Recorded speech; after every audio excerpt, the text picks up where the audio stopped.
Good afternoon. Welcome to London Real. My name is Brian Rose. I'm here as usual with Mr. Nick Gabriel, and today joining us in studio is Steve Brocklehurst. Nice to be here. Thanks for coming, Steve. Before we get into your craziness, I want to say that this is our first episode that's sponsored by Alpha Brain. And for those that you don't know about Alpha Brain, well, I don't know. Nick, can you tell us about Alpha Brain? Yeah, I can tell you a little bit. Alpha Brain is a cognitive enhancer, so basically it makes you smarter. It's a bunch of vitamins and chemicals that are gonna, actually chemicals is probably not the right word, but it's a bunch of really good stuff that's gonna make you have crazy dreams. Lucid dreams. Lucid dreams. What is a lucid dream, by the way? By the way, we're all on it right now, which is funny because that's the website. It's onit.com, ONNIT.com. And when you type in London Real as a customer code, you get 10% off. And they ship from the States. And yeah, we're all on the alpha right now. Right now. Steve just got on it. Just But it's basically just help you think a bit clearly. It's probably for some people, not for other people. Yeah, but what's the big ingredient in it? It's a G. GPC choline. Okay. So if anyone's seen the movie Limitless, it was probably based on something similar to Alpha Brain, except Alpha Brain doesn't kill you, right? Yeah, now we're going to get sued when it doesn't make you instantly rich. Yeah, well, who knows? So, Steve, it's really good to have you on the show. Nice to be here. Thanks for coming in. Man, I would try to introduce you, but I just don't know how. I mean, if people ask me who Steve is, I would be like, okay, well, he's an actor. He's a former singer / rapper.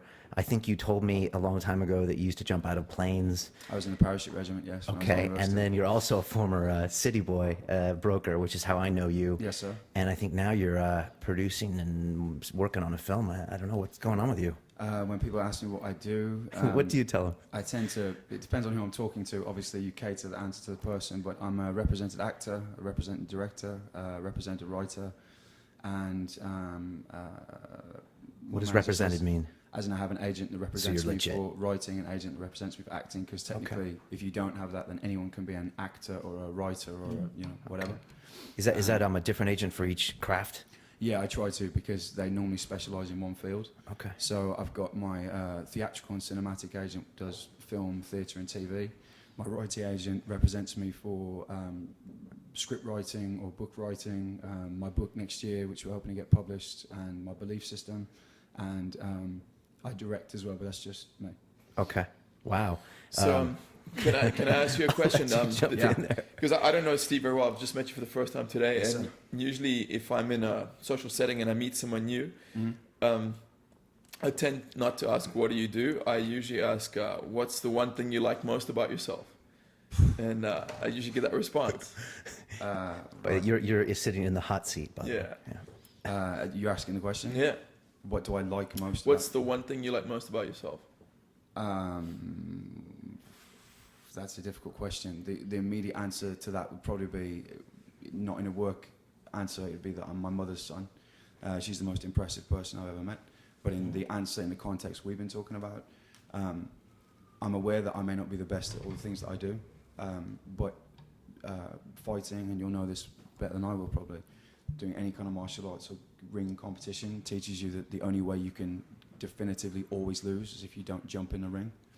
And I'm always willing to jump in the ring, whether I lose, get kicked in, win, victorious. Someone turns around and says, can you write us a feature film script that you've never done before? Or can you write a belief system you've never done it before? Can you play a psychotic, Slovakian, manic, depressive, Czechoslovakian suicide patient? And I'm like, cool, I don't have any idea how you start to attack it, but you just have to start to attack it. I didn't know anything about broking or the city or finance, any of it, but had to learn what little I ended up knowing, which was not much, by the way. I think you did pretty good. With everything I've done, I think there's a lot of gambling involved in just living, and I'm always willing to throw my cards on the table. It doesn't always work out. Excuse me, it doesn't always work out too well for me, but I'd rather jump in than be one of the people that sit and watch. Man, I really respect and admire. That's a great answer. One of the best I've ever heard, actually. Appreciate it. Yeah. So what's been like the out of all that jumping in that's going on, what's been the big success and what's been the flat out failure? The flat out failure would have been there's a few. The good thing about your life is they're probably all on film. Well, yeah, it's Edited, of course. my flat out failure was the first feature film I ever did that I had a lead in was the one playing a Czechoslovakian manic depressive. I had to lose like a stone in a month and do a load of stuff that you think from an actor's point of view, this is going somewhere. You know, it's about assisted suicide. It's a film about euthanasia that was really current at the time. What with the Dignitas Clinic? Is it Dignitas Clinic in Switzerland? Oh, in Switzerland. Oh, were they killing people? Yeah, it was in the paper at the Okay. time a lot, you know, and I thought this film could really, really do something.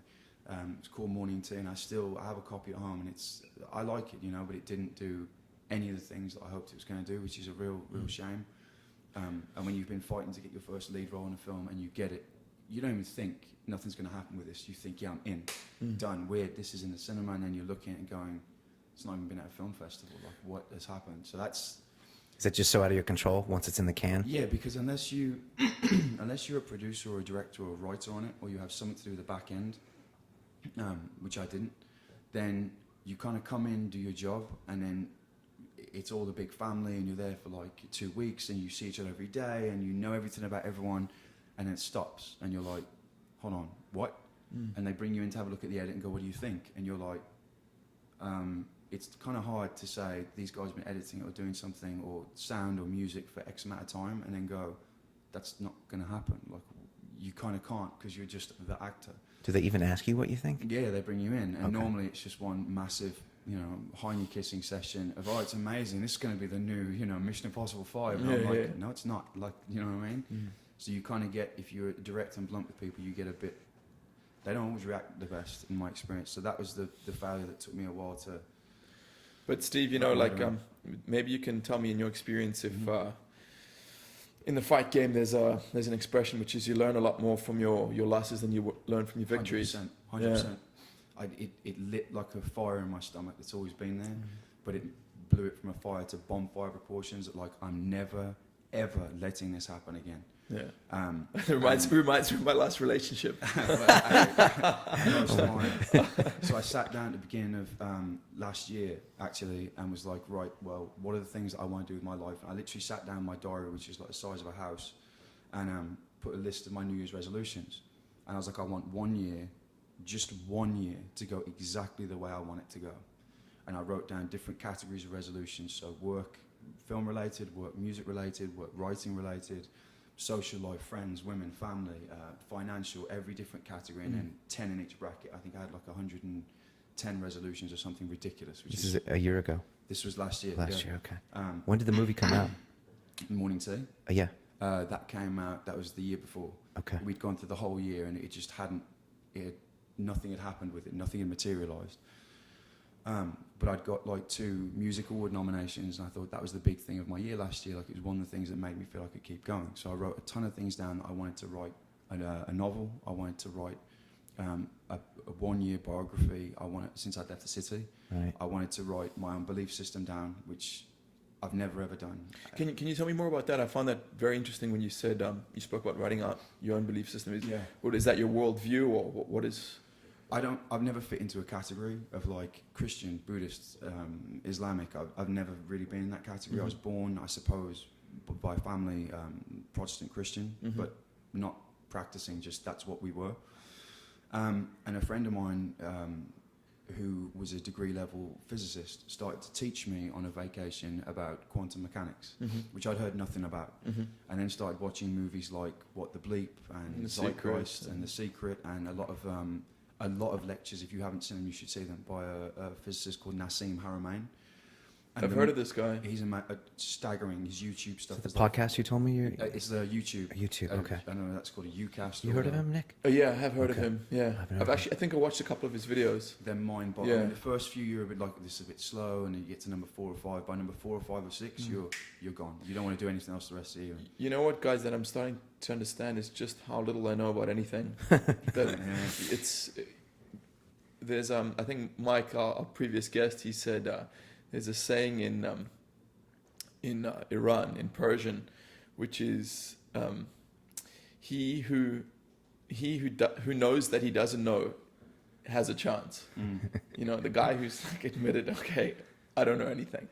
And I'm happily at that state now. I don't know shit. It's nice. It's rare Yeah. for people to admit they don't know things. But we know when you get a new mind in the room, it's amazing. All of a sudden, we're like, oh, okay. Because, you know, Nick's got all sorts of crazy things that he knew about and I know about, and we spend time together. But all of a sudden, we're like, what? We didn't know this. Yeah. That's cool. Well, the underlying theory seemed to be the most interesting thing from my point of view was that there are two beliefs in physics that I like a lot. One is that we know less than 0.0000 recurring 1% about anything. And if you start from that standpoint, however intimidating it might be, at least it's honest. You know, we know next to nothing. So the tiny bits we are finding out, at least they're scientifically tested. So I can rely upon that more than I can rely upon something I find in a book written likely thousands of years ago. I.e., I know if I drop that bottle on the floor, it will hit the floor because of forces we can calculate, work out, and test a million times. And I was like, well, what else do they know that's more significant than that to me? Like, because I still want to know all the big answers to the questions. I'm probably never going to know them, but I'd at least like to get closer to them. It's a lot of fun, like looking at the mysteries of life. Dude, you know? the stuff they actually know that they're testing now, I was crying when I was watching some of these videos. And when Bram was telling me, like, this is actually true. And I was like, dude, that can't be true. Everybody would be told tomorrow. He was like, why would they be told tomorrow? It's just science-based things. The quantum mechanics of Okay. things like the double slit experiment or the power of the observer to change. Entanglement just blows my mind as well. The whole thing. Yeah. I mean, these kind of things are relevant to every human being in the world. You know, the fact that we're 99.99% space. Yeah.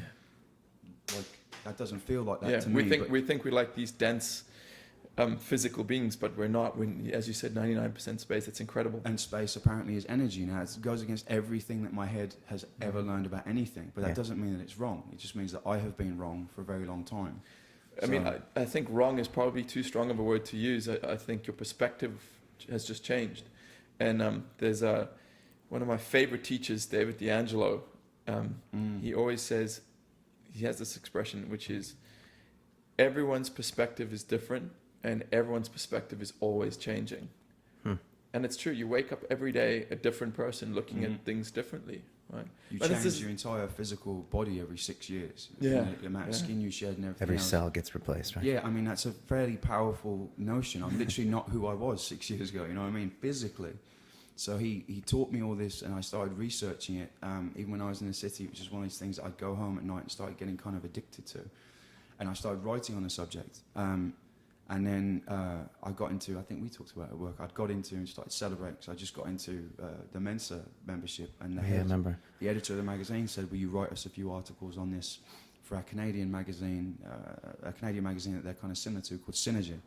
So I started writing predominantly on what I called Unity, but not Unity, U-N-I-T-Y, Unity, Y-O-U-N-I-T-Y, so Unity. Oh, I get it. Because it seemed more and more to me that everything was Connected. Yeah. So I started writing this thing called Selfism, which is just about the grand universal self and the me self being a part of that self, and it being like how the two connect or battle. Hey, Brian, you were right. This is an interesting cat, bro.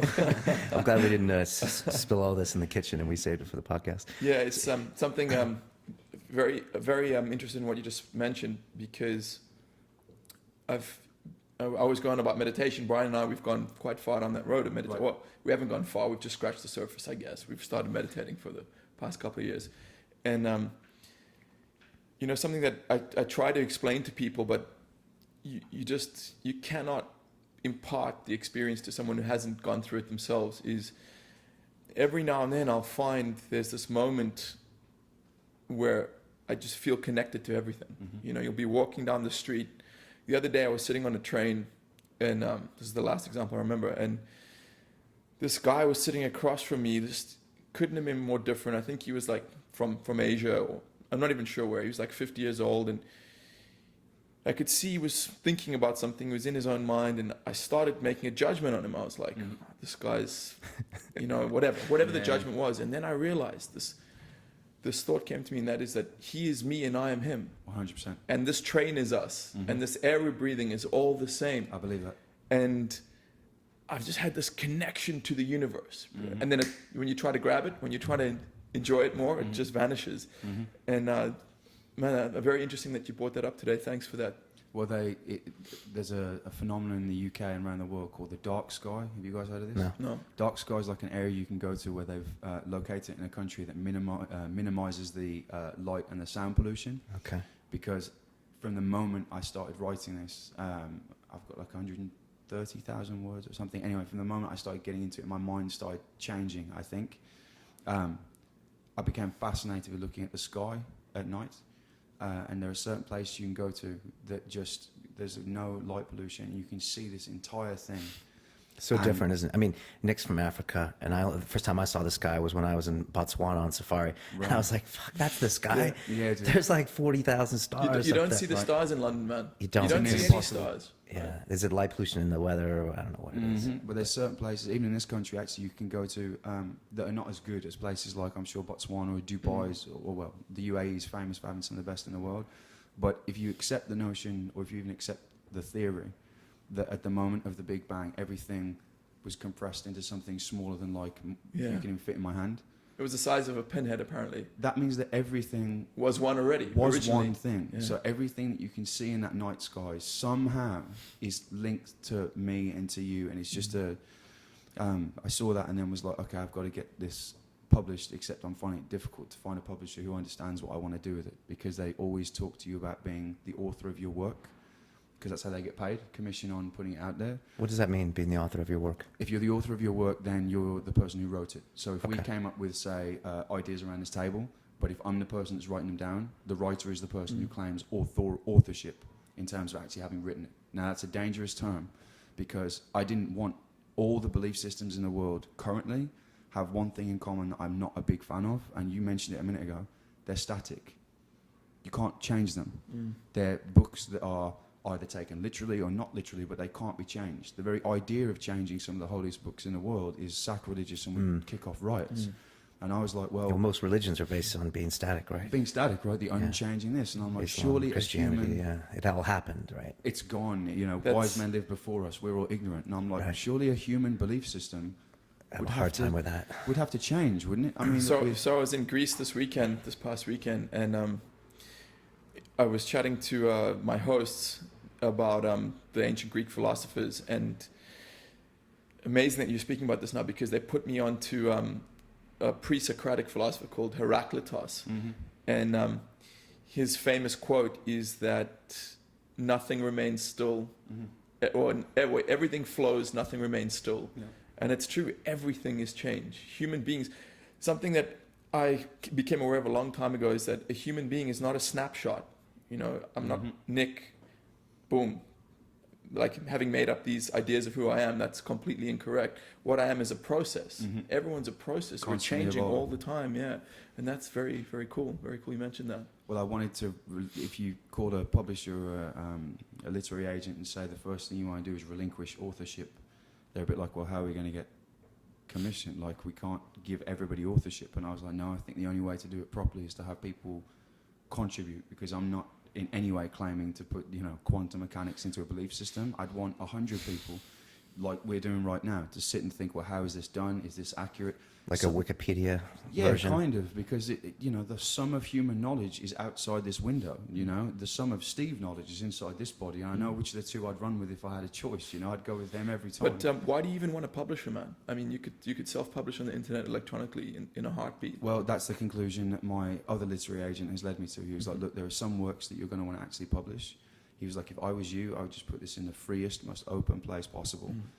But I have to work out some kind of mechanic, which is the difficult part. He said, if people are going to send ideas and not ask for certain things to be changed, or to evolve and to submit new things, then you're going to need an actual structure and a mechanic, a way of actually doing that. Now, why do you want to publish this? It's one thing to think about it, and I mean, let's be honest. Yeah. You're a performer. Yes, I sir. mean, you create things, right? That's what I Whether do. it's music or in films, and so you're a different kind of person that's not a performer. So is this part of you want to put this out there so it's there, or do you want to take a snapshot of just have something to, I don't know. I mean, why publish? My mum was a teacher. Okay. And we all remember these moments, like you were talking about, this guy telling you about a philosopher. We all remember moments where we believe definitively we have become bigger.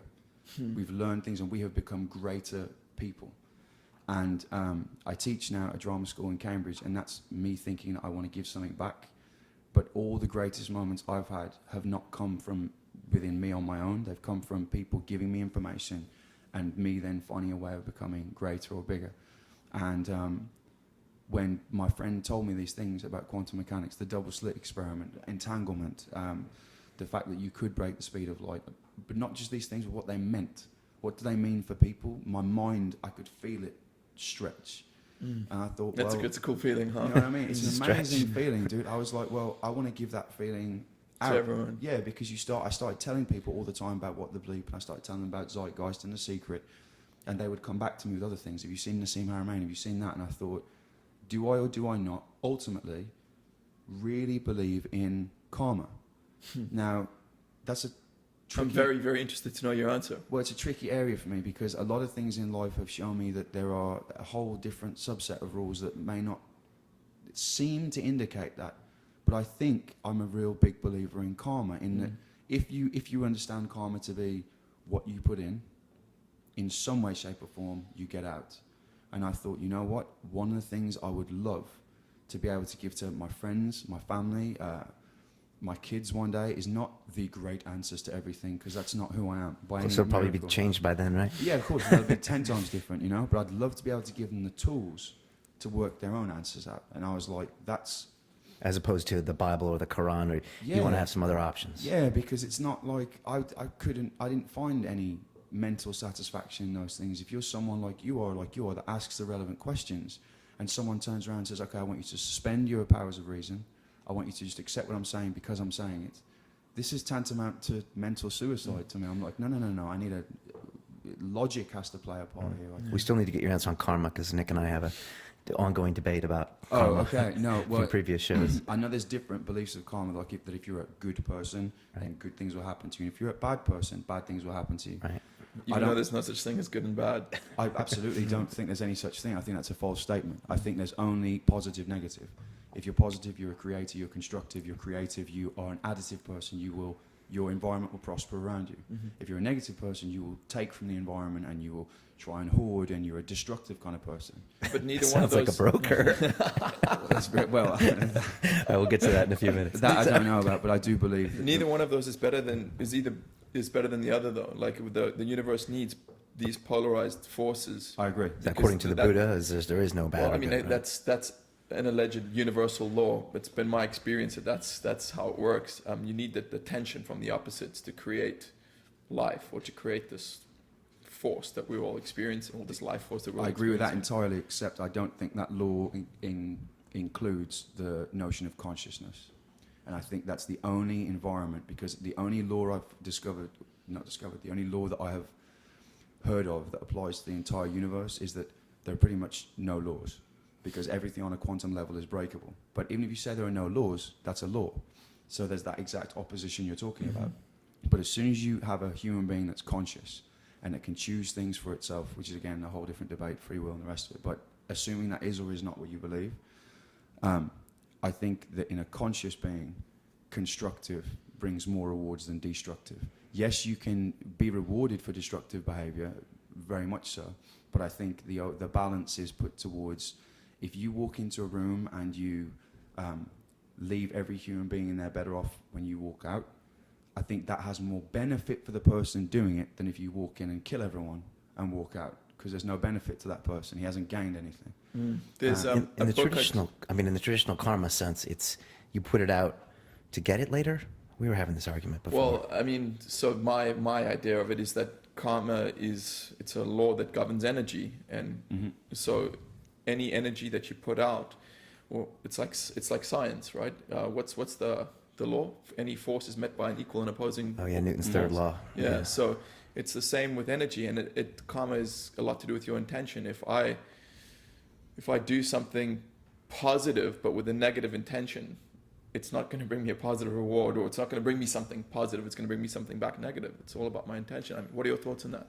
If you do something positive, as in like if you help someone out. So let's say, let's say I help someone out, but I did it with a negative intention. You help a chick out across the street, but your intention is to sleep with her or something like that. Yeah, but that's a positive intention. That's Either a fair way. point. So I take that back. Okay, your So intention let me put it this way. save a guy's life because I know that in the future this guy will help me gain power in some way.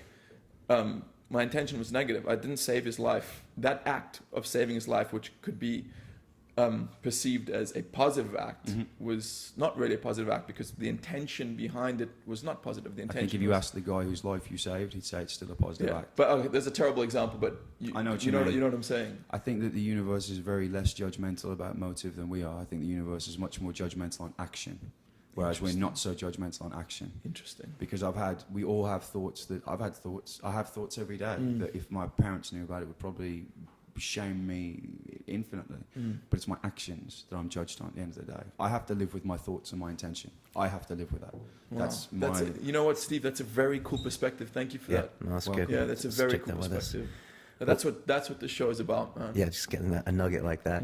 Yeah, well, we can continue the karma debate later. I think in the past we've done it because I think in the traditional Buddha sense, it's like if you don't do good in this life, in your next life, it's the whole caste system. It's because of their progressing.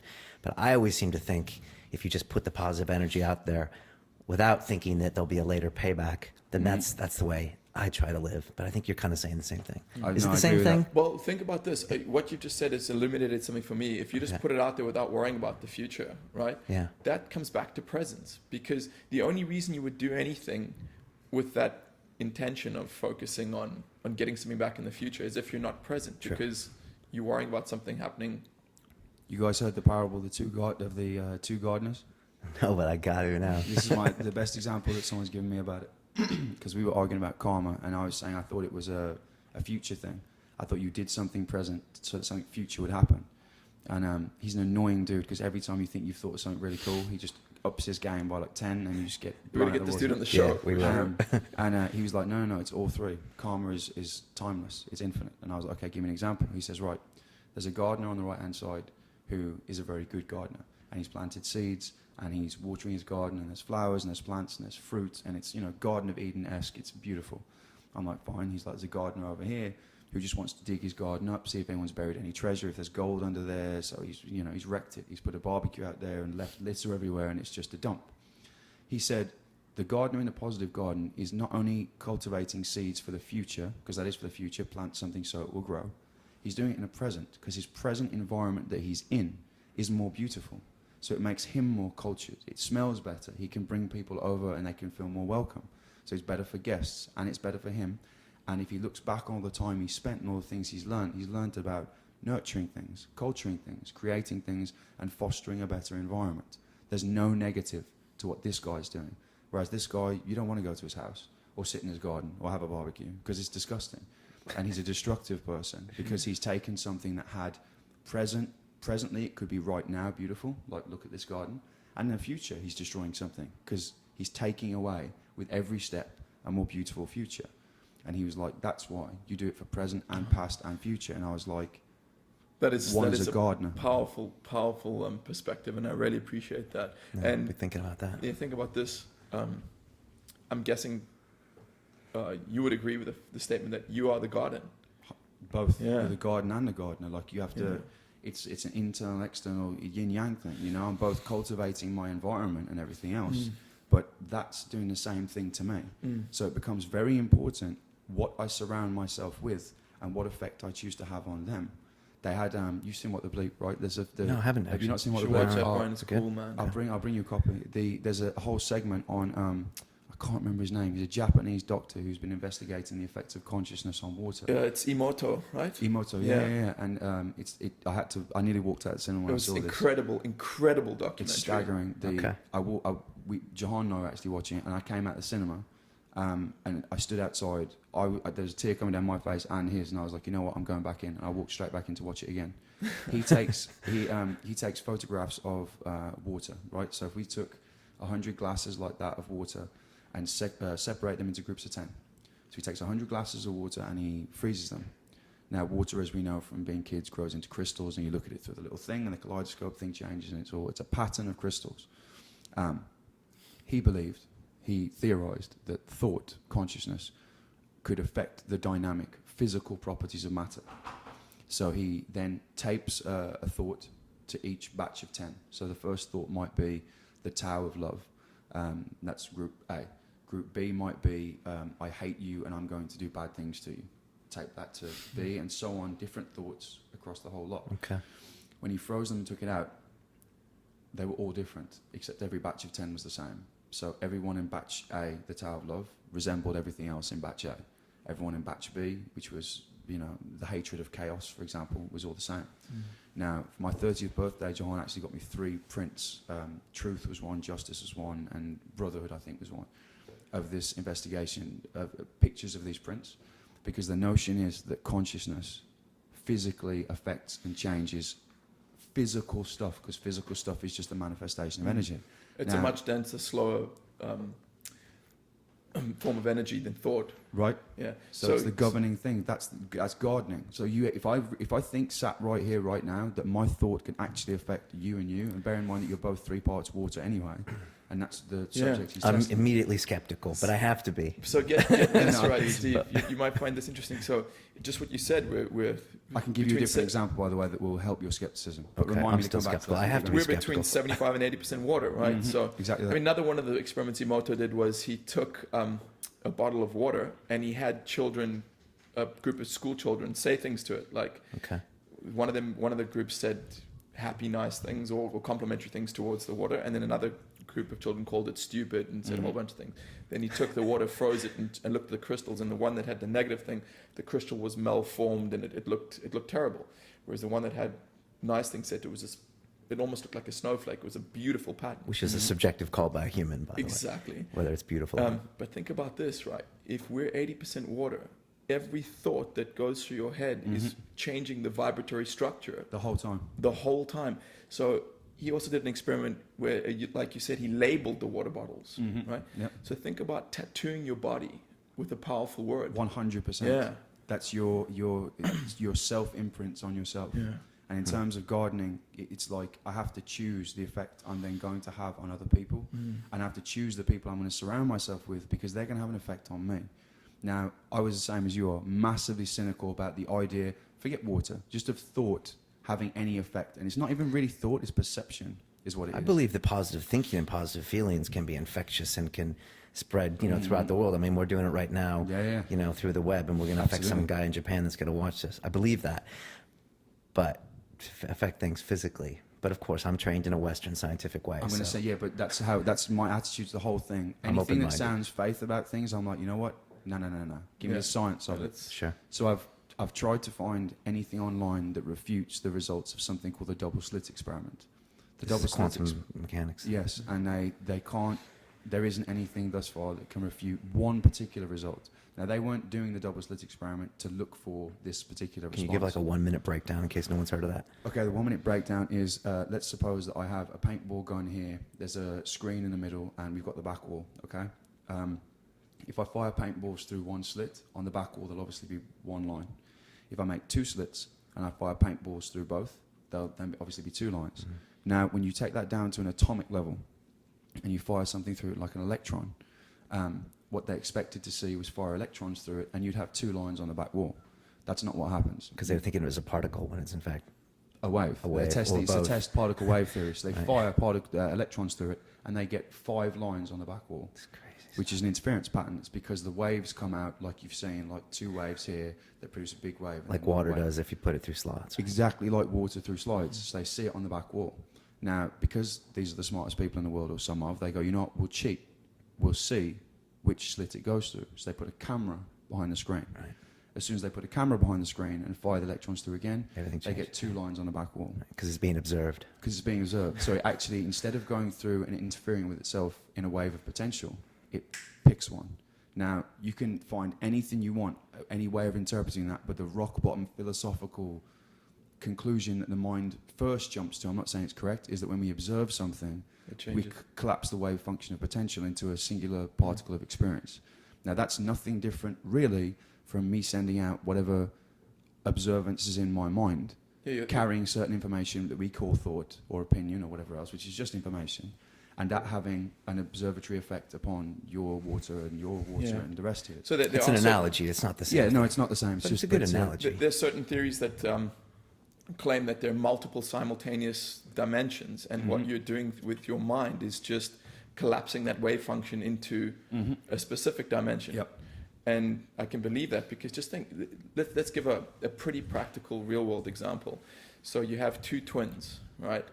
Born on the same day, genetically identical, and you send one to a happy home that has a set of parents that instill upon him like good virtues and good values and teach him how to think positively and give him a lot of hope and belief for his future. And you send another one to the complete opposite, a place that teaches him that the world is an evil, scary, dangerous thing, that there's no hope or whatever. Now, you look, it's a highly likely, or it's highly probable that in 20 or 30 years' time, these two people are going to be generating or have collapsed to completely different wave functions. Absolutely, that, yes. So, and again, there's a whole bunch of arguments that we can get into about nature versus nurture, and you could keep going down rabbit holes over and over again. But your thoughts, in my opinion, from what I've seen, your thoughts create your reality. And but then again, we could start talking about what's above mind and what's above thought, which is what meditation takes you to. Because when you switch the thought off, you connect to something even more powerful. And it's a meta level. You connect to God or to the universe. So That's a whole nother level. yeah, that's My another gosh. level up. Yeah. I want to, God, we'd probably do a 4-hour episode just on this. Before we get too far away, I just want to know a couple things. First of all, I do want to know what you're working on right now. And then I also want to know what your reflections were from the city. Because if you listen to this guy, he doesn't really sound like a city guy, does he? Yeah, not at all. I'm And the city, amazed. Yeah. by the way, if anyone's not in the UK, well, I'm referring to a city guy as a former Wall Streeter. So if you want to occupy a former Wall Streeter, you can go sit out in Stratford by where Steve lives. By the hot Because he was part of the machine. I was. So, yeah. Actually, talk about that first and then tell me about the movie. How long were you in the city for? I was in the city for 2 years. Okay. And when was that? From What are we in? 2011, 2010. 8 to 10? 8 and 9. 2008, 2009. Okay. And like, you know, for someone who's not familiar with the city at all, say our viewers or Nick, what's it like? You know what what? did you get out of that experience? I know this is going to be a really unpopular response given the zeitgeist at the moment, but the first thing was I was massively impressed because I was in the military myself and I have a certain love from martial arts and from the military of excellence in all its forms and discipline and hard work and industry and just being willing to do what other people are not willing to do. I find that an incredibly likable characteristic. And these people are up earlier in the morning than anybody else I've ever met other than soldiers. They leave the office later at night than anybody else I've ever met in any of the business other than nightclub promoters. They don't leave their desk. I felt more guilty asking if I go to the bathroom in the city than I have in my life. They have to work during the day and then take clients out during the evening. They have to take exams that have no bearing on their job at all, but they're the most mind-numbingly, brain-chewing, anti-alpha brain stuff. I wish I'd had that stuff back then. I could barely stay awake. It was that boring. And I just found them very impressive. And yet these are guys that have more backing them or in a lot of their bank accounts than people will ever understand, but they're normal. They're down-to-earth dudes that have coffee and, you know, weird stuff for lunch, and you laugh at each other and you joke, and that was all the positive stuff. The negative stuff was really more from me on a personal level. Like didn't feel right. I got to a point, like after I think a year, I'd have to check my diary to know exactly when it was, but I think it was after about the first year that I'd always thought I'd been on the spoken word circuit doing spoken word. I'd been in my studio recording my music. I'd been doing film. I've always written, you know, and I got home one night and I'd started regularly not liking what I saw in the mirror. And I'd got in because of a best friend of mine who'd helped me get interviews at places. And it was lovely working with him and meeting some of the most interesting people, you know, you could ever hope to meet anywhere. But it wasn't the environment I'd have chosen to live in. The garden that I was cultivating for myself became a garden with a desk in it and a phone and a computer, which is great, but I was there every day. At the same desk. Was it because it wasn't creative? Is that what you were not seeing in the mirror? I didn't feel like I was adding any value or that there were certain muscles in me that were not being exercised. Brian, would you say that you started to experience a similar thing? I can see what Steve Steve saw what maybe it took me longer to see, you know? I mean, he probably saw it in a year, what maybe took me longer. It's really interesting to hear you say that, by the way. And it's easy for me to forget a lot of things that he said, you know, and there is some hardworking guys there. And and you take a lot of abuse in that job. my I mean, from your clients and from your colleagues. You know, it's tough. I mean, it reminds me of like a boys' school when you're 10 in boarding school and you just have to get beat up and there's no mommy there. There's no one there to protect But you. and I don't know. Maybe this. I'm curious if you think this is a broking thing or a banking thing. Because Steve and I were both in broking, you know, which is kind of a service industry to the bankers. It's very similar, but it's still different. I was just curious if you think that it might have been more creative in a banking or an investment banking place, or do you think, in general, the city lacks that certain?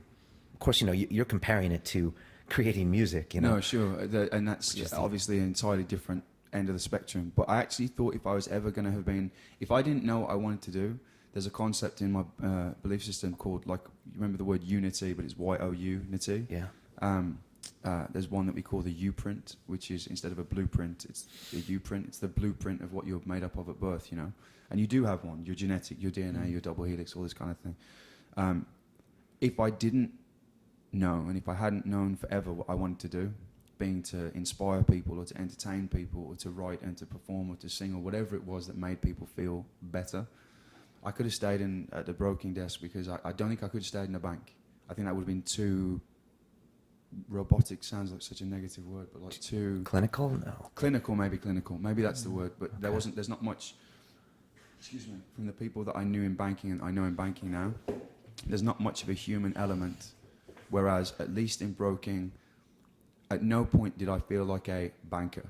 I wasn't dealing with, you know, the breakdown of an instrument's return on it if it was moved to Spain and the Spanish Mar. I was like, I would be dead after an hour. It's a lot of hustle, and if I had to compare what broking is, it's hustling. It's hustle, yeah. You just hustle, find out what people want to do, try to get some business, It's not much different than a guy on a corner selling drugs, in my opinion. You're trying to find buyers and sellers, and you're trying to put them together. And if you're not there, then there's no market. It's quite Apprentice, man. It's quite Dragon's Den. And I think there could be such a great movie made about it, because it's the kind of place... Boiler Room, right? We've talked about it, man. Yeah. I mean, you've seen Boiler Room, Yeah, you've seen great Boiler Room, film. but the characters, It's not the same. it's not the same. And the No. characters are crazier. So, dude, if you seriously? done our desk, Why?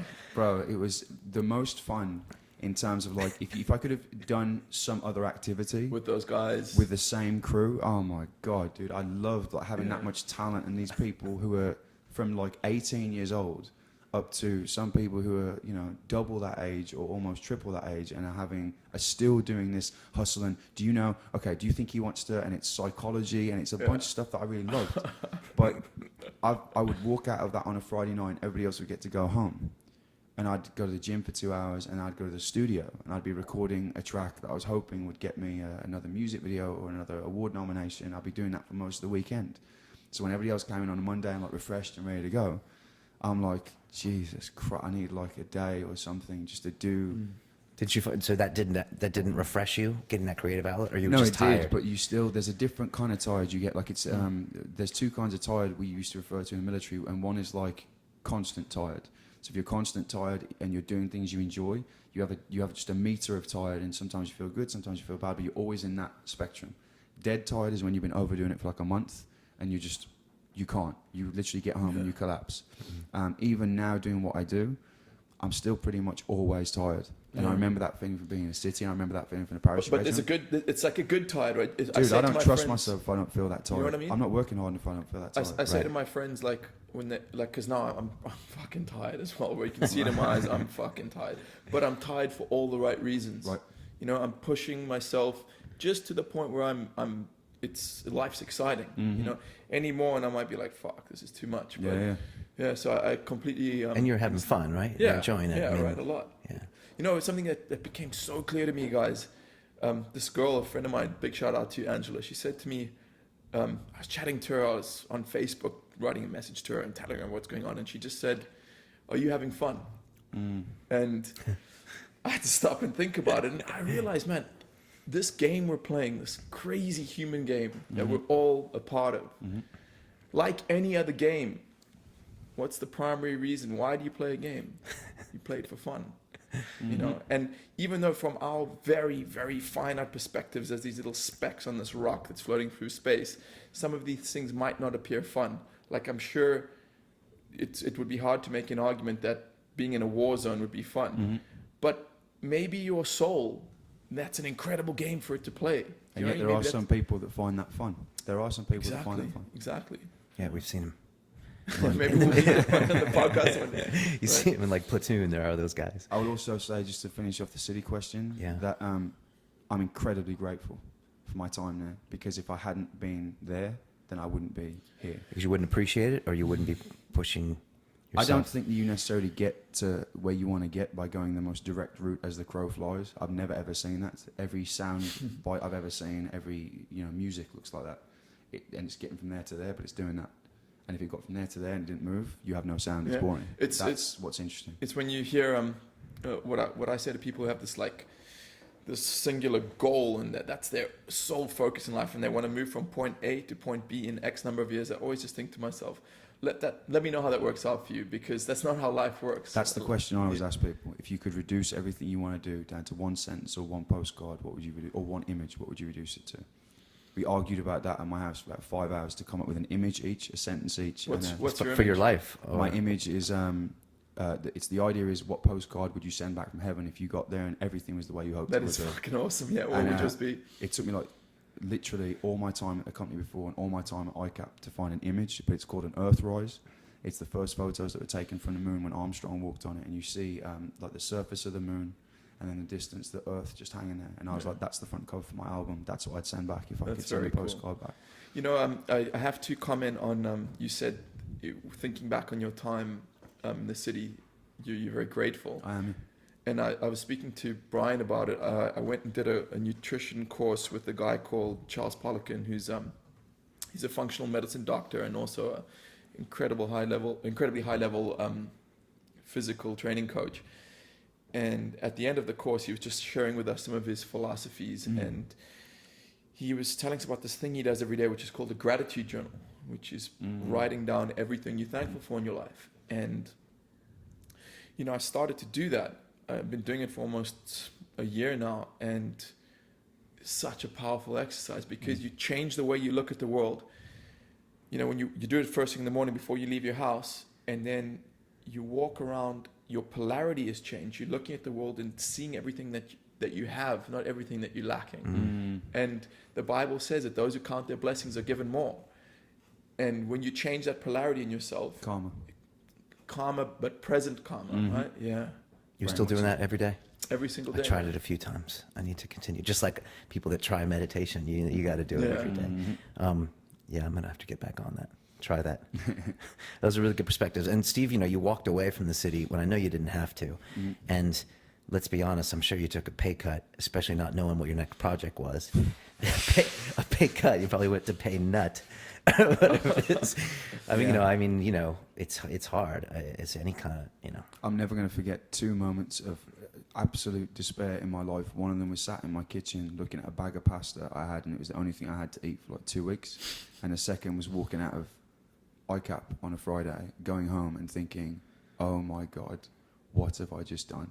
And that entire weekend I ended up at a bar and a club and home and more drinks than I care to recount. It sounds like you learned your lesson. Dude, but then the funny thing was, I woke up Monday and I hadn't actually done anything that weekend different. And I'd got my first lead role in the morning tea, and an email saying you're nominated for a music award. And I thought, well, I have to absolutely give this a go, because there'd been a voice in the back of my head thinking I could call a couple of people. You could have. I could walk back. You could have. You could have. Be difficult, You still could make a phone call. I think so. It's just I can't. Man, don't let go of who you are or your dreams for money. We've got stuff now. You wouldn't know. I know you wouldn't. No, it's taken me 2 years, which is so short a time in the span of a life, and especially in the span of an actor or an artist. But we've got a couple of things now that I'm like, you have to build up the number of projects you have that have the chance to blow. And a couple last year, not so much. A couple the year before had some potential, but didn't really do what they wanted to. Now I can feel. Now I'm looking back and thinking, no, you'd have to offer me something ridiculous. You probably couldn't. You couldn't offer you. I don't think with what you're working on now. Yeah. No. So you got. I just know a little bit about it. I think I watched the trailer of a film you're working on that's scheduled to come out next year. Is that right? Yeah, there's a couple actually, but the one that everyone's talking about, is scheduled to come out Halloween next year. Okay, it's a little scary, this one, right? Tell us more about it. The Enfield Poltergeist is inspired by events that happened in a house in North London in Enfield in 1977, and again in, I can't remember the year the second time, but it affected 2 families. And it's literally, if you Google it, it's got like 83,000 search results, and it's the most documented case of paranormal events in the history of the world. In the world, not just the UK. In the world. Okay. How did they document it in 77? They had an investigatory team move in. They had police officers move to the house. They had journalists turn up at the house. There's photographic evidence on the internet. There's voice tapes of an entity who they've identified, who allegedly possessed an 11-year-old girl, spoke through the girl. You can hear the tapes of the voice. Dude, I like it already. Who cares if it's true? No, I mean, it gives it some nice credibility that it was documented. To right? put on any kind of anything for the film, that it's inspired by real events, and it's actually the most documented case of paranormal incidents in the history of the world, from a film point of view, is massively exciting. Cool. Have you been to the house? No. No. I'm aware of quantum mechanics and energy, and there are certain things that I do not want to. I'll mess with most things, and I'll get in the ring, but I don't choose deliberately to get in the ring with a T-Rex. That's not mine. Did you see Paranormal Activity? I did, yes. What did you think of that movie? You've seen Paranormal Activity? Because it was shot for like $15,000 in San Diego. It took him like 2 years to finish. He had the actors doing the film work, and then it didn't go anywhere for a while. I think until Spielberg watched it and got locked in his bathroom they that had day. to change the ending, didn't they? Or they had to. I think he did change the ending to it, or they made a couple endings. I think as well. Several. I think there was a couple of alternate ones, and I had to watch that given this film. So I'm not a horror movie aficionado by any. I believe in knowing one's limitations. I'm not going to tell you that I know everything about horror. I know nothing about horror, or next to. Which makes this interesting, I guess. Well, it makes it much more interesting because I'm approaching it with a totally fresh look at it. And I looked at Paranormal Activity and I thought, you know what? That is a massive achievement. What did you think of it? Whether you like it or not, and I'm not sure whether I like it or not, I like the plan. I can imagine someone sitting down, just like we're doing, going, okay, look, we want our first movie to blow big, massively. How do we do it for 15 grand? Now, you have to have an idea that is so intricately woven to do that. And the best idea, or the best part of the idea I heard about it was they aired the film at whatever film festival it was. I want to say Cannes, but that's only because it's my favourite film festival. I can't remember which one it was. No way that went to Cannes. I don't think so. But they put it in the documentary part of the festival. Yeah, Oh, so God. people walked in thinking they were watching a documentary. Now, if you look at it through that mindset, instead of, I know this is a feature film, you would be scared out of your wits. And they filmed the audience. So the trailer for the movie was not the trailer for the movie. The trailer for the movie was the audience reaction. Now, that's innovative. That's creative. I read yesterday in an audition, what was it on the wall? Artist's job, or no, when you break a pattern, a new world emerges. Like, it's the breaking of patterns, it's the doing of new things that excites people and that brings new stuff out. And I saw that and thought, yeah, we're going to have to do that. That's smart. So it's any super successful businessman, like in that takes over a field or takes over an industry. He does that. He breaks the pattern. It has to be done. Yeah. Facebook, same thing. Yeah. YouTube, same thing. All these things that innovate. And one of the things that you have to deal with is people thinking you're crazy. It's like everyone every day. You know what I'm saying? Dude, absolutely. Because most people aren't used to having these kind of conversations or doing these kind of things. Yeah. Most of my family are like, are you really going to work on a film where, you know, there's something weird involved? And I'm like, well, it depends on what you believe about there's something weird. But if you're in my business, you look for buzz. Buzz, as in buzz, the energy that you're in the right kind of room, you're in the right area. It's like hot and cold, right? You walk around a room, you're getting hotter, you're getting hotter, you're getting hotter. And that's buzz of a project. And I've got a collection on my table at home of like 9 different newspaper clippings. We had a slot on Sky News. We had 3 radio interviews on TalkSport. We've had 2 offers of a distribution deal. We've had directors that want to come on board. And we're not even like... Are you in pre-production or not really? Technically, we're in, well, you would call the phase that we're in pre-production, but it's not actual proper pre-production. Okay. We're still...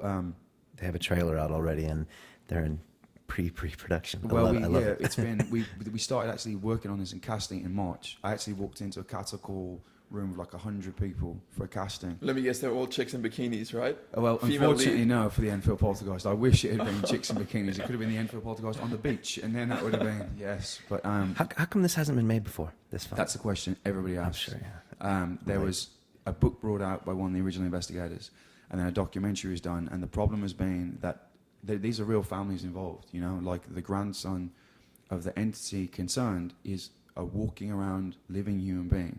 So if you wanted to make either the original story or the second story that actually happened, you'd have to get a load of people's permission, and you run a very serious risk of offending a lot of people. Now, that's obviously not what you want to do. There's a lot of stories that have to wait till people die, right? Even like the King's Yeah. Speech, they waited until the Queen Mum died, and then they would make it. I didn't know that. Yeah, is that so? That is this what it's about? Is it about rights No, or is it about respect? No one could really come up, well, to the best of my knowledge, no one so far has found a way of constructing a story that can be called the Enfield Poltergeist, but that avoids the pain you'd cause the families, that avoids all different kinds of things. And we had to sit and workshop for months about how we're going to come up with this. We had a script writer on board initially to try out one way. That didn't work out too well. We're now doing it our way, and we've come up with what we think is the solution to tell the right story, but without having, you know, someone offended or in tears or saying, look, this involves my family, you know, da-da-da-da. Are you producing it? Are you writing No, it? I'm writing the script. Okay. I play one of the lead, the highest credited male role. Okay. And currently I'm doing the voiceover for when the entity takes possession of a young one. So, Steve, let me ask you, what would you want, if there was one thing someone could take away once they walked out of the cinema having watched this film, what would you want that to be? That's a good question. One thing they could take away. Yeah. I would want them to take away with them a certain kind of feeling that I've had when I've watched a very limited number of movies. Okay. Usual Suspects is one. Fight Club is one. Sixth Sense is one. How do you characterize that feeling? I'm very interested to know. If I'm a different person at the end of watching a movie from the person I was when I walked in, that movie's achieved precisely whatever they wanted it to achieve.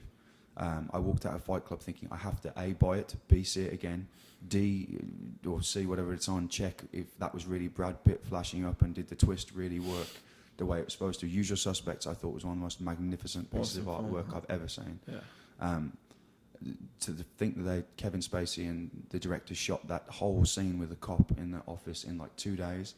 Is that what it was? Yeah, in like 2 or 3 days. And he performed it in such a way, and they wrote it in such a way, and this is the trick, that if you watch the movie a second time, it's a different movie from watching it the first time. And so true, huh? Well, dude, the producers sat down with me on this, and they were like, look, we really love horror movies, and they know everything about horror movies. Jay and John are cracking. They just have this encyclopedic knowledge of horror movies that I don't have, which is fantastic because I know nothing about it. I'm like, cool, so we're in a horror movie. And one of the producers, John Kiriakou, goes, yeah, but you know what I really like? I really like twist movies. And I'm like, twist movies like Usual Suspects and Fight Club, because that's one of my favourite genres. And he's like, yeah. And he's like, well, I think we should try and combine, we should have a horror movie that's a straight-out horror movie, but it's also a bit of a twist movie. It's kind of like The Sixth Sense, right? That's the kind of thing that they're talking about. And I was like, well, A, that sounds amazing. B, I can write that better because I'm much more familiar with that. But C, do you have any idea how hard it is to write a script that is definitively different the second time you watch it from the first time? I mean, I cannot imagine. You have to control, like in quantum mechanics, you have to know the observer's reaction the entire way through. I have to know what their energy level is going to be at, and I have to... And you'll have to know how they'll be changed after the first viewing. And how it will evolve on a second viewing. So we're like, okay, this is a different kind of task now. This is... Because you could take a movie with the backing this has, newspaper press, radio press, TV press, and you could make a 4 out of 10 movie, and you could still have a good box office, and you could do all that. I'm so glad that they have the courage to not want to do that. They're like, we want to make an amazing movie. Like, we want people to leave the cinema and be like, okay, so was it that? And then arguing. If people are walking out the cinema doing that, no, I think it was this. No, it was that. No, it was this. Okay, we have to see it again. We have to buy that DVD. So the second time they watch it, I want someone to do that thing in a movie. Like, it's almost difficult as an adult to describe it because it's so much easier when kids have the reaction. When you're sat in the cinema and you go, oh, dude, what? No, they didn't. Like that kind of thing. The last movie I watched like that, and I'm trying to get bright. I don't think you've watched it yet. Inception. Oh my god! I have watched Inception. You yes. watched it. What did you I watched think? Inception. Well, luckily I did it on iTunes on my Apple TV, so I actually had the benefit, or maybe I shouldn't have, of pausing it, because I was just like, I just had a hard time. I was like, what just happened? What just happened? Yeah, it is. What just You have to happened? focus on it. I've seen it a few times more, and I What are guess your it's like, thoughts? it's like a lot of movies. Maybe not the twist movies, but it's more, I understand the subtleties a bit better. Yeah, the more you I watch wouldn't it. say it's a different movie each time, but I get it a little bit better. Mm-hmm. I still like it. I didn't love it. Interesting. It's again the It's kind of simple. movie that if you remember that Christopher Nolan both wrote and directed that movie, to write and direct a movie with that many different layers, I mean, I was literally like bowing. That's Oh, my next dude. question for you, because I know you're very concerned about the script, but in a movie like you're describing, obviously the director or applying the script is going to be just as important, right? Because you could have a great script, and if it's not shot, I mean, We've been arguing about the director for the last, I don't know how many months, and talking about the essential of who we pick. And so far, we've had a guy that I know through a contact who's directed some incredible stuff. But I think before we can actually have someone definitively on board, we need to have a sit down and be like, look, this is crafted in a very specific way. Like every time I've written a section of script, we sit down, we actually perform it out, and we're talking about it with the I producers. think you should there. direct it. Well, you know what, John was like, if we don't get someone on board that we want, because the problem with the director is they're expensive. You don't get a good director for cheap. It's not how it works, and they're trying to. What is do that? this. Is that hundreds of thousands of pounds or Dude, percentages? Brian, if you of get like a millions? $250 million budget like Jack the Giant Killer, Bryan Singer takes down 15 to 20. I mean, it's as much as the Right. lead. There's that expression I'm fond of, which is if you pay peanuts, you get monkeys, right? I agree with that. I do. But then on the other hand, you have to know. We need someone that understands it and knows it inside out. I know because someone who's directed an incredibly popular martial arts film called The Supremacy. I've heard about this actually. the funny it was thing at a is- film festival, wasn't it? And a famous actor actually commented upon it in a video, didn't they? Yeah, it was The that bad dude from guy- James Bond. That's the one with the It was that bleeding dude. eye tear Yeah. thing. Yeah. The funny thing is, you guys were both in the room on the premiere of my movie. absolutely The was Supremacy, there. but you guys didn't meet. Oh, we so didn't. you've been we in did. each other's presence before. So our first meeting was actually at the premiere. I'm busy right. directing this sensed your podcast. presence. I sensed the presence of a powerful force in the room, though. Now I understand. But that must be so hard. I mean, I on my small 20-minute film, which we're talking about, but I got to write it and I got to star in it and then direct it. But I mean, I can't imagine writing something that you spent so much time as your baby and then giving it over to a director, which you pretty much have to give creative control to the director. You Yep. can't co-direct it. No. You can't direct by committee. No. You can't take all the guys working on it and say, because it's not going to work, right? No, You've been on a it's- film set. we're one kind guy of- in charge, right?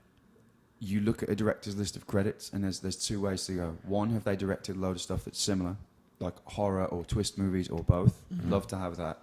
That's not the easiest thing to find. You know what I mean? Like Right. that's not a normal skill Especially set. within a specific budget as well. Dude, for sure. Like that's the whole thing. Because horror movies can be made quite cheaply, and have a very big return at the box office. I'm not saying Paranormal Activity cheap because these are exceptions to the rule. Not Yeah. everything is made for 15 grand and then makes 250 million. But you can make something for $1 million and have it make 10 or 20. That's still a massive success at the box office.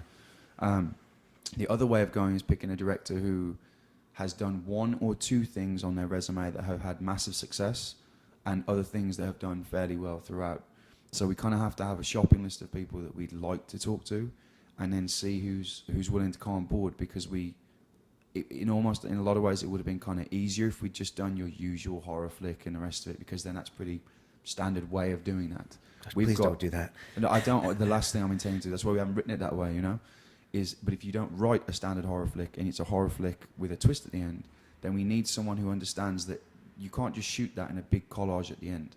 From the very beginning, everything has to be woven into this tapestry, so that the second time you watch it, we've covered your reaction the first time you watch it and your reaction the second time you watch it.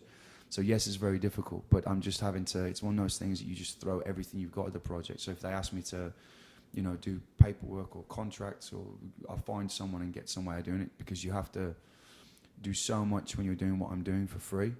But you learn so much as well. Oh, dude, I can do things on a film set that you never think you'll ever have to do. It's, if I ever have to hire someone for anything, I'll never my first prerequisite will not be to look at their academic background. It'll be show me what you've done. Absolutely that. Yeah. I just noticed, listening to Steve right now. I mean, it's like he's really doing what he loves, And I mean, you should just, we talk about being present all the time. I mean, you won't always be doing what you love. In the past, you've done it. You've done things you didn't love, whether it was at ICAP or something like that. But this is a great thing, and you're being creative, and You know, and like, And I don't know, Nick sometimes and it I are takes- kind of doing the same thing right Yeah. now with this podcast, and it's Good fucking to see. awesome. We're just going to get dinged from iTunes. Now it's going to be explicit. But like, it's a really nice place to be. And I know I won't always be there because you're going to climb the learning curve on any project and Sure, stuff. yeah. But it's a cool thing, right? Yeah. Steve, man, what a pleasure to meet you. Yeah, seriously. Seriously. You know what I was thinking? We should maybe have him back in 3 months' time and Let's see do how the that. movie's going and And stuff. see how much he's changed, right? Yeah, or just talk about some other shit. We go on. Yeah, I'd love to. But we blew through that hour quick. Yeah. And Was that an hour? Yeah. Yeah. Oh, that's It's crazy, Isn't huh? that crazy? That's, when you're in good company, time flies. I Yeah, think. when you're present, time just loses its meaning, huh? Very present. Yeah. Dude, Steve, thanks for coming by. Thank I know, you so much. I know you Thanks never for know having what you never know what you're getting into, right? And guys, when it comes out next year, make sure to watch the Enfield Poltergeist. And if anyone in the movie industry is watching this in England or Do you- anywhere else, Do you are you on Twitter or Facebook or anything? We're you on wanna Twitter. We promote? have, if you look on Facebook for, I think it's the Enfield Poltergeist feature film, you'll see a load of stuff on there. We've had like 500,000 hits since March. We've got like, if you Google it, you'll see 83,000 hits online. It's getting a bit stupid, but hopefully it'll get more stupid as we go along. It's very strong. In a We'll, good we'll, way. we'll put a link to that on the London Real page. And we're on Twitter. We're on individually on Twitter right now. I'm on Brian B. Rose on Twitter. and I'm you're- on Nick_Gabriel, and it's Nick with just a C, no K. And we're on iTunes. We're getting a lot of audio downloads lately on iTunes. That's getting really big. And obviously we're on LondonReal.tv and then Facebook. So leave us a comment, give us a rating, and we're going to just keep doing this. Also, yeah, if there's any suggestions on people that you want to see us have on the show or things you want us to talk about. Yeah, I got a suggestion from a chick the other day. She wants to see you without your shirt on, Brian. I think I met that same girl. I don't know what to say. On that note, I'll leave it to you. Yeah, it's about the journey, guys. All right. See you next week. Take care, boys. Oh, it was fun.